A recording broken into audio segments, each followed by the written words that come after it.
Nou vriende, goeiemôre, ons is die Here innig dankbaar dat ons uitgespaar is, dat ons 'n nuwe dag tegemoet kan gaan in sy naam, en die gebed van my hart is dat die Here vir ons sal seën met wysheid, terwyl ons vanmôre sal stil staan by sy woord en by die waarheid van sy woord en ook by die oordeenking en gedagte van Christus of Barabbas, soos ons dit daar vind in Matteus 27. Nou vriende, soos jy weet dat ons al in die afgelope tyd vir u gesê dat die Here Jesus na hierdie aarde gekom het, God wat mens kom word het. Ons lees in Matteus 1 dat sy naam is Immanuel, God met ons. Hy het 'n sondelose lewe gelei, die Bybel sê hy het goed gedoen aan mense. Die woord sê baie duidelik hy die evangelie van die koninkryk van God kom verkondig, dat mense hulle moet bekeer van die duisternis na die wonderbare lig. En dan sien ons hoe al hierdie dinge uitspeel tot waar Judas Jesus verraai. Ons sien dit daar in die tuin van Getsemane waar hy moet 'n soengroet basies uitken en uitwys as die een wat gearresteer moet word. Jesus word gearresteer, hy word voor die Joodse raad gebring, later na Pilatus. En nou kom ons by Pilatus se verhoor uit en wat hier gebeur het. En ons sien daar staan in Matteus 27 vers 11, en Jesus het voor die goewerneur gestaan, en die goewerneur het hom die vraag gestel en gesê, is u die koning van die Jode? En Jesus antwoord hom, u sê dit. En terwyl hy deur die owerpriesters en die ouderlinge beskuldig word, het hy niks geantwoord nie. Toe sê Pilatus vir hom, hoor u nie hoe baie dinge hulle teen u getuig nie? En hy het op geen enkele woord geantwoord nie, sodat die goewerneur baie verwonder was. En nou sien ons vriende dat Pilatus eintlik agterkom dat Jesus onskuldig is. Maar omdat hy 'n publieke figuur was, hy was deel van die politieke groep daar in Rome, wat ook aangestel was om oor die Jode toesig te hou, sê die Bybel vir ons dat hy 'n plan beraam. Want hy weet Jesus is onskuldig, en as u die teks gaan lees, sal u sien dat sy vrou hom waarsku, dat hy nie met Jesus te doen moet hê nie, dat sy baie gelei het in 'n droom oor hierdie persoon, Jesus Christus. Maar Pilatus besef dat hy nou hierso tussen, soos die Engelsman sê, the rock and the hard place sit. En wat doen Pilatus? Die Bybel sê vir ons dat hy was gewoond om op die feeste een van die gevangenes, die een wat die skare wou hê, los te laat. En nou sê die Bybel, en daar was in die tyd 'n berugte gevangene met die naam van Barabbas. En nadat hulle dan byeengekom het, sê Pilatus vir hulle, wie wil julle hê moet ek vir julle loslaat? Barabbas of Jesus wat genoem word Christus? Want hy het geweet dat hulle hom uit nydigheid oorgelewer het. En die Bybel sê vir ons baie duidelik, vriende, dat die owerpriesters en die ouderlinge het die skare oorgehaal, dat hulle Barabbas moes begeer en Jesus ombring. En toe Pilatus vir hulle vra, wie van die twee wil julle hê moet ek vir julle loslaat? En hulle antwoord, Barabbas. En nou hoor ons hierdie massiewe klomp mense wat bymekaar is en hoe hulle met een stem uitroep, Barabbas, gee vir ons Barabbas. En nou vra hy, wat moet ek doen met Jesus, wat genoem word die Christus? En hulle sê vir hom, laat hom gekruisig word. Die goewerneur vra, watter kwaad het hy julle aangedoen? Maar hulle skree al hoe harder, laat hom gekruisig word. En ons sien dat Pilatus sien dat daar oproer gaan kom, en hy was sy hande in onskuld, en hy laat hierdie onskuldige man Jesus dan gekruisig word. Hy laat hom gesel en later dan gekruisig word. En vriende, hy laat vir Barabbas los, maar Jesus het hy laat gesel en oorgelewer om gekruisig te word. En ag vriende, die saak het my baie diep getref toe ek daaroor nagedink het, en ook selfs in die boodskappe wat ek luister uit die boek Matteus, het my baie diep getref om te dink daaraan dat Jesus het net goed gedoen aan die skare. Daar was die vermeerdering van die brode by meer as een geleentheid. Daar was die genesing van siekes male sonder taal. Daar was hierdie genesings van mense, vriende, wat blind was, wat melaats was, selfs mense wat uit die dood opgewek is, en dan die menigte wat van hulle sondes vergewe is. En tog kom hierdie groep mense wat die versorging van Jesus beleef het, en hulle roep uit, gee vir ons Barabbas en kruisig vir Jesus. En die vraag wat in my hart na vore gekom het, terwyl ek na hierdie oordeenking geluister het, en hierdie boodskappe wat handel oor hierdie gedeelte van Jesus se kruisiging, die vraag na vore gekom, waarom sou mense Barabbas gekies het in plaas van die Here Jesus? En ag vriende, ek het so 'n bietjie studie gaan doen, ek het bietjie gedink oor hierdie saak, en wil ek vir u sê, dinge het nie veel verander nie. Die oorgrote meerderheid mense in die wêreld soek nog steeds vir Barabbas in plaas van vir Christus.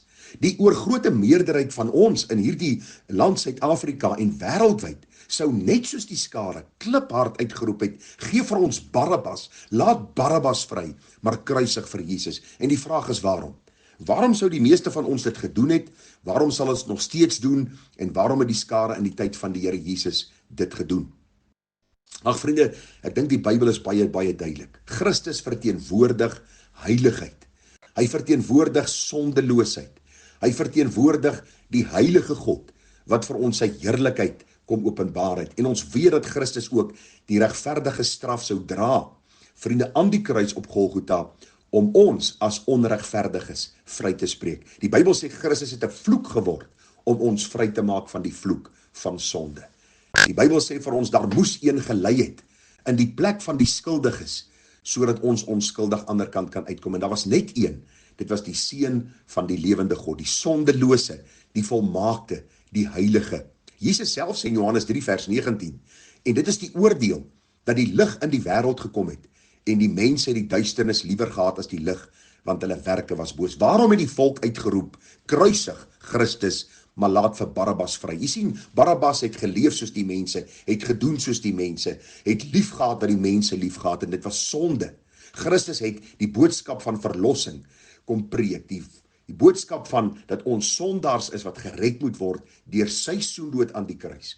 En mense het dit gehaat, want jy sien, ons wil nie hoor ons is sondaars nie, ons wil nie hoor ons is verlore nie, ons wil nie hoor ons is onder God se toorn en onder God se oordeel nie, ons wil dit nie hoor nie.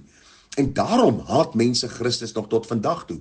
Daarom dink hulle dat die Christelike godsdiens eintlik 'n godsdiens is wat eintlik verwaand is, want hoe durf ons sê dat mense sondaars is en net een kan ons red, en dit is die Here Jesus Christus. Ons sien daar in Johannes 7 vers 7 sê die Here, die wêreld kan julle nie haat nie, maar my haat hy, omdat ek van hom getuig dat sy werke boos is. Verstaan u nou waarom het die skare Barabbas gekies in plaas van vir Jesus? Want die Here het getuig oor die werke van hierdie mense, dat dit boos was, dat hulle sondaars was, dat hulle buite God se koninkryk gestaan het. En hier in besonder het die Here gepraat met die Jode. Waarom? Want u sien, hy het in die sinagoges geleer. Die Joodse raad het hy gereeld oor die kole gehaal, oor hulle verkeerde verstaan van die woord en hulle bose leefwyse, en hulle het hom gehaat daarvoor, want hulle was so gewoond aan hulle sisteem. Godsdiens was vir hulle so voetnota in die lewe van boosheid wat hulle geleef het. Ja, hulle het probeer 'n uiterlike vertoon lewer van goedheid en guns, maar in hulle harte het die Here geweet wie hulle is, en dat wat hulle doen maar 'n vertoon was, om dan guns by die volk te kry. Die Bybel leer vir ons baie duidelik in Romeine 1, ek lees vir u 'n paar verse en u is baie welkom om Romeine 1 te gaan lees. Daar staan, want die toorn van God word van die hemel af geopenbaar oor al die goddeloosheid en ongeregtigheid van die mense wat aan ongeregtigheid die waarheid onderdruk. Omdat wat van God geken kan word in hulle openbaar is, want God het dit aan hulle geopenbaar. Nou sê vers 22, terwyl hulle voorgee dat hulle wys is, het hulle dwaas geword en die heerlikheid van die onverganklike God verander in die gelykvormigheid van die beeld van 'n verganklike mens en van voëls en van viervoetige en kruipende diere. Die Bybel sê baie duidelik, vriende, God se toorn word geopenbaar omdat mense deur hulle goddeloosheid die waarheid bly onderdruk. Ons almal weet, ons is skuldig voor God. En die vraag is vanmôre, wat doen jy met jou skuld? Met die skuldgevoel waarmee jy worstel? Met die sielewroeging waarmee jy sit? Wat doen jy daarmee? Probeer jy Christus uit die prentjie skuif? Roep jy uit, kruisig Christus en gee vir my Barabbas? Wil jy deur sonde probeer om jou gewete stil te kry? Jy kom agter dit werk nie. Jy soek allerhande sondige plesiere om jou net gelukkig te maak. Dit doen dit nie. En dit is presies die probleem. Ons onderdruk God se waarheid, want ons gewete roep uit om vergelding en ons weet daar is een heilige. Dit is Christus na ons wie ons moet wend. En dan, as ons Christus as saligmaker en verlosser in ons lewens ontvang, vriende, dan eis hy van ons totale toewyding. Dan behoort ons lewe nie meer aan onsself nie, maar aan hom. Dan koop hy ons vry van die slawemark van sonde.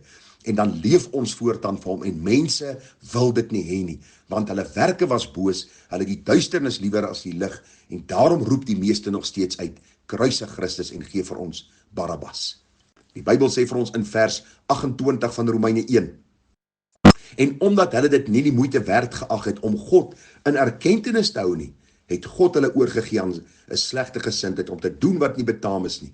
Hulle is vervul met allerhande ongeregtigheid, hoerery, boosheid, hebsug, nuusdraer, kwaadsprekers, haters van God, geweldenaars, onverstandig, en dan mense wat al ken hulle die verordening van God goed, dat die wat sulke dinge doen, die dood verdien, die dinge nie alleen self doen nie, maar ook hulle goedkeuring skend aan die wat dit doen.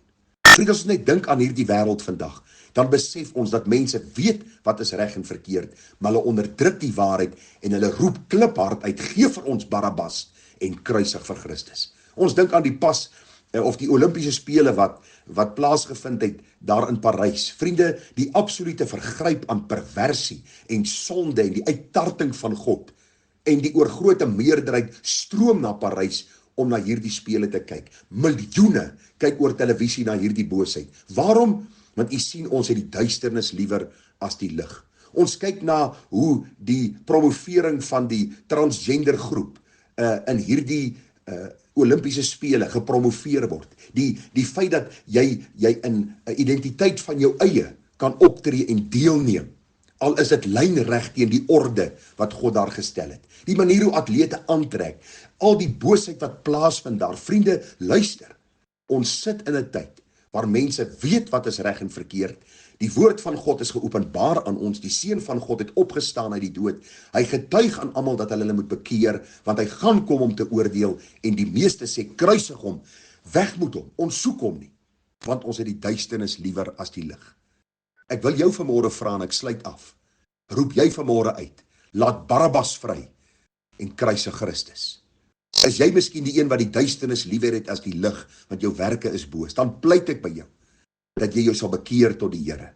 Die Here sê, vandag is die welaangename tyd van genade. Wie weet of môre ooit kan kom.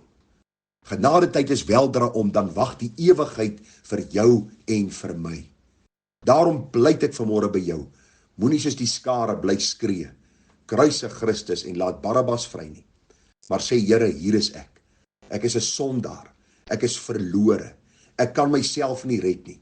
Daar is redding buite myself in Christus, wat vir my 'n vloek geword het aan Golgotha's kruis, wat my straf vir sonde gedra het, sodat ek deur die geloof in sy soenverdienste, sy vergifnis, sy geregtigheid kan ontvang, sodat ek voor God onskuldig kan staan. Here, red my en gee my 'n nuwe lewe. Mag God jou en my hart verander, mag hy ons gedagtes verander, mag ons oor rig na die hemele, sodat ons die lig sal lief hê en die duisternis sal haat. Christus sal omhels en Barabbas in ons lewe sal kruisig, sodat ons God kan dien in alles, elke dag wat hy vir ons gee. Hierdie is 'n welaangename dag van genade, vriende. Wend u tot die Here, want die Here sê, ek sal hom wat na my toe kom nooit uitwerp nie. Mag die Here ons genade gee. Groete, seën vir u. Mooi dag verder. Tada.